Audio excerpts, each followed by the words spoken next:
Alright, Shotty to Hotty build. Alright, goes without saying. You want to use one heavy damage shotgun, is what I call it, and then you want one faster shooting gun. Preferably the tactical Super 90 is the best variant of Super 90s, but you can also use the Scorpio's original. Top of my head, I can't remember the name of it, but it has more, I think it's less rate of fire, one less bullet in the clip. However, when you reload, it reloads as a magazine. There you go, the 612 is what it's called. It reloads as a magazine, however, it jumps after each shot. So the fluent between shots is a lot less accurate over the Super 90. You can't constantly spam it in the same place. It'll be more yeah, is the long ass reload that I was talking about. It'll be more boom to the side, boom to the side, boom to the side, boom to the side when you're shooting. So that's the reason why I don't use that gun over this one.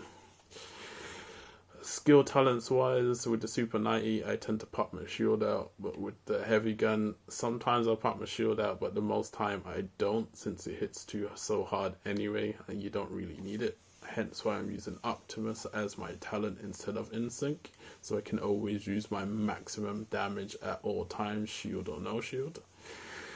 Getting to the pieces wise, again, best in slot, Contractors, Fox Prez, Coyote Mask, cutting them out the equation. You want your crit chance to be maxed out, so you want the Seska, again with the Krupo, and then with the shotgun damage. It looks like the assault rifle damage, and the assault rifle build for good reason. Best in slot.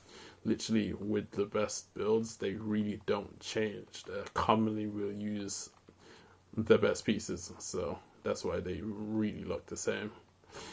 The same skills for me is what I usually use. Stats wise, you're looking at 60 crit chance, 158 with 56 crit damage, 20 damage to armor, because obviously shotguns come with damage to armor, and then your multiplicative damage to targets out of cover that's on your knee pads. Other shotgun variant that I have used in the past would be, if I've got it on me right now, nope. So the other version, just going off the top of my head, I don't think I'm able to show you here, would be the 0F chest piece, which gives you perfect unbreakable. I know I've got one somewhere. Alright, so just imagine that one, and then I would need a backpack for Seska with opportunities. Perfect. So I did use it like this for a while when I was just feeling like I need feeling like I needed more survivability. However, I don't find that the unbreakable does a lot in PvP. However, the opportunist is constant damage.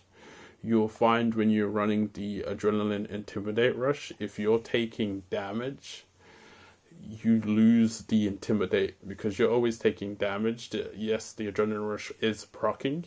However, you don't always have the bonus armor in order to proc the Intimidate. And especially when you're using a slower rate of fire gun, most times the lapse between shooting, you don't have Intimidate. So sometimes you feel like you're hitting hard because you got the Intimidate, but sometimes when you're taking damage and you're trading, it's like your gun's doing no damage. That's because you're losing the Intimidate as you're shooting, getting it back, but then you're losing it as you're about to shoot. So this version, there's nothing to stop that damage. The moment you hit them with one bullet, you've got that amplified damage for 5 seconds per bullet, and it's enough for this gun. You know, it's not too slow, and then it's definitely fast enough for this. So it will end up with the same stats. I just don't have the mods on. But again, you're going to be looking at 60 crit chance with 158 crit damage. It will be exactly the same as the other build. You just changing out the talents between the chest piece and backpack. So just try both of them by all means, and use whichever one treats you better, I guess.